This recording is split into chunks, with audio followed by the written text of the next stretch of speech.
Wow! Sana all! Bakit meron ka? Tapos ako wala. Ladies and gentlemen, may I have your attention please? Hi! Hello! It's me, your Ate Rhea. Mapapasana all na lang ako sa buhay niya.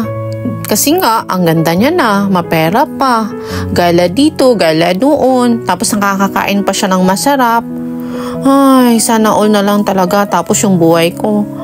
Ay, sa kailan kaya ako makakaahon sa ganitong sitwasyon? Ganyan na ganyan ang mga sinasabi natin sa sarili natin, lalo na kung nagsiself-pity tayo at kinukumpara natin ang sarili natin sa ibang tao. Pero, it's a big no and a big mistake. Guys, para tigilan mo na yung kakukumpara mo ng sarili mo sa ibang tao, may babasahin ako para sa'yo. Sabi niya, magkaiba tayo. Maaring parehas ang ating mga pangarap, pero magkaiba tayo ng estado. Nasa harap mo na lahat ng kailangan mo, habang ako'y kailangan pang pagtrabahuan ang mga ito. Magkaiba tayo, sapagkat wala kang pasaning gaya ko. Hindi ka obligado, kahit tapos na ang umaga, ako'y gising pa rin. Hindi ko hinihiling na tularan mo ako. Hindi ko ipinagdasal na maranasan ng iba ang naranasan ko. Pero wag mo akong ikumpara sa'yo.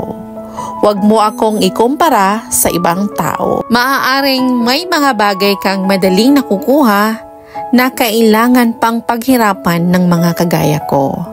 Ang tawag doon, privilege. Maaaring pareho ang ating gusto. Pero para makamit iyon, magkaiba ang pagdaraanan nating proseso. Eto, magandang example talaga to. Sabi, don't compare yourself to others.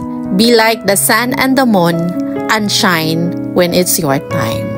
Exactly right. Kaya naman guys, tigilan na natin ang kakukumpara ng sarili natin sa iba. God created us according to His will, purpose, and glory.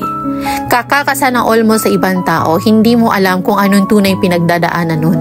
Baka magulat ka pag nakwento niya sa'yo kung ano ang totoo. Kaya naman, live your own life. Be happy. Kung ano man ang nakatakda para sa'yo, tanggapin mo at pagandahin mo ito. Stop comparing yourself to others. Ngayon na, now na. Dahil malay mo, kakakumpara mo ng sarili mo sa iba, yung iba pala, mas gusto pa yung buhay na meron ka ngayon. Bible says in Galatians 6:4, but let each one examine his own work, and then he will have rejoicing in himself alone, and not in one another. Jeremiah 29:11, very common verse, but it reminds us, for I know the plans I have for you, declares the Lord. Plans to prosper you and not to harm you. Plans to give you hope and a future. This is your Ate Rhea. God bless you.